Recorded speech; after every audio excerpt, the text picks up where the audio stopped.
안녕하세요. 예수의 비전 선교회 안녕 목사입니다. 지난 2년 동안 한국 교회 교인들 숫자가 많이 줄었더라고요. 코로나 2년하고 겹쳐지죠. 예를 들어 합동교단은 255만 6,182명에서 229만 2,745명, 마이너스 26만 3,473명입니다. 통합교단은 250만 6,985명에서 235만 8,914명, 마이너스 14만 8,071명입니다. 기독교인 감리교단은 129만 7,924명에서 124만 6,239명, 마이너스 5만 1,658명입니다.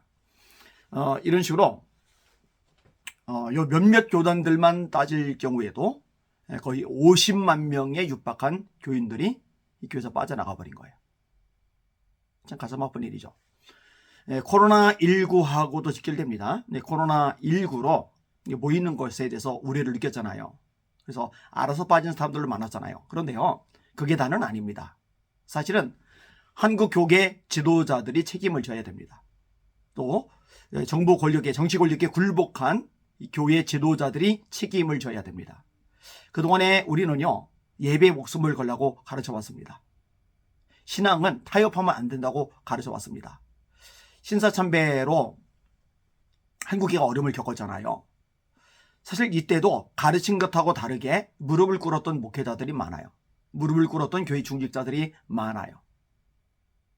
오히려 목숨을 걸고 신앙을 지키려고 투옥 생활도 하고 고문도 당하고 순교도 당하고 이런 사람들이 적어요.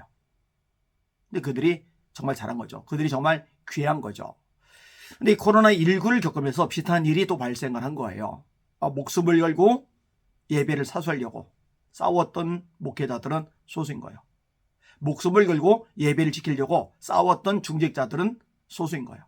그리고 다수는 굴복을 해버렸어요. 무릎을 꿇어 버린 거예요. 참 가슴 아픈 일이죠. 우리가 다니엘서를 잘 알지 않습니까? 이 다니엘이 왕의 진미를 거절하면 목이 날아가요. 그런데도 왕의 진미로 자신을 더럽히지 않으려고 목숨을 거는 거예요. 다니엘도 마찬가지죠. 사드락, 메삭, 아벳느고도 마찬가지죠. 그게 다니엘서 1장이 나오잖아요. 또 사드락, 메삭, 아벳느고에 대한 이야기가 뒤에 언급이 되죠. 왕이 세운 금신상에게 절하지 않은 것 때문에 풀무불에 던져져요. 근데 불에 다 죽을 줄 알면서도 담대하게 말합니다. 왕의 신상에게 절하지 아니할 줄을 아옵소서. 죽으면 죽었지 절 못한다는 거예요.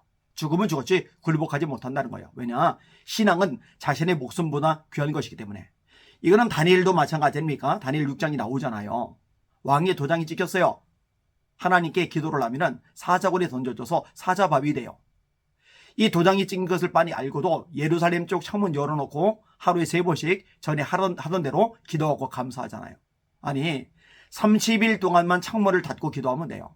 30일 동안 골방에 들어가서 기도하면 돼요. 아니 창문을 열고 기도하면 들어주시고 창을 닫고 기도하면 안 들어주십니까? 창가에 서서 기도하면 들어주시고 골방에 들어가 기도하면 안 들어주십니까? 그렇죠? 창가에 서서 기도해도 들어주시고 골방에 들어가서 기도해도 들어주세요. 창문을 열고 기도해도 들어주시고 창문을 닫고 기도해도 들어주세요. 중요한 건 권력으로 찍어 누르는 거죠. 그렇게 하지 말라는 거죠. 마찬가지예요. 집에서 예배를 드리면 안 들어줍니까? 들어주시죠. 교회에서 예배를 드리면 안 들어주십니까? 들어주시죠. 집에서 예배를 드려도 들어주시고 교회에서 예배를 드려도 들어주시고 그런데 권력이 찍어 누르는 거예요. 교회에 모여서 예배 드리지만 집에서 온라인으로 예배 드려. 이때는 굴복하면 안 되는 거예요.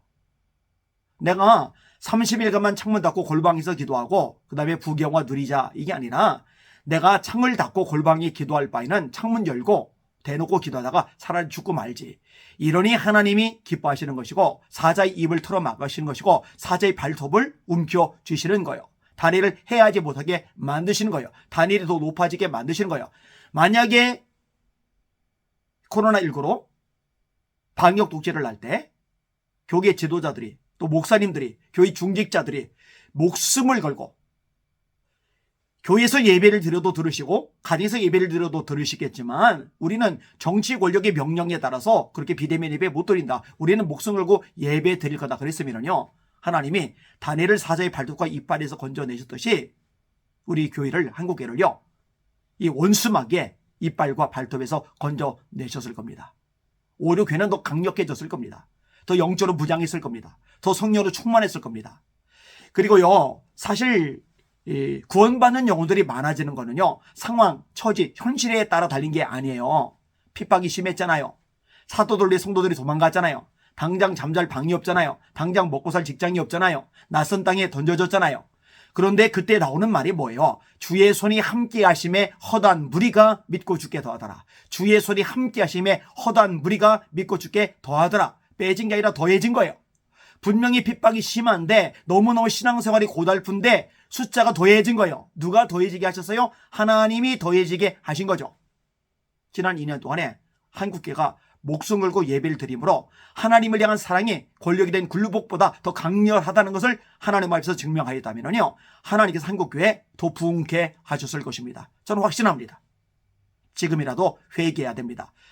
가만히 보니까 두리뭉실 넘어가는 분위기입니다. 안 됩니다. 두리뭉실 넘어가면 안 됩니다. 회개해야 됩니다. 처절하게 뼛속 깊이 회개해야 됩니다. 불쌍히 여기달라고, 예비를 소리 여기고 세상 권력 앞에 굴복했던 거 용서해달라고, 다시 한번 기회를 달라고 간청해야 됩니다. 이 회개운동이 꼭 일어나기를 바랍니다. 목사님들 간곡하게 부탁합니다. 회개해야 됩니다. 중직자분들 간곡하게 부탁합니다. 회개해야 됩니다. 주님 불쌍히 여겨주세요. 용서해 주세요. 우리가 잘못했습니다. 이제라도 예배의 목숨을 걸겠습니다. 이 운동이 일어나기를 소망합니다.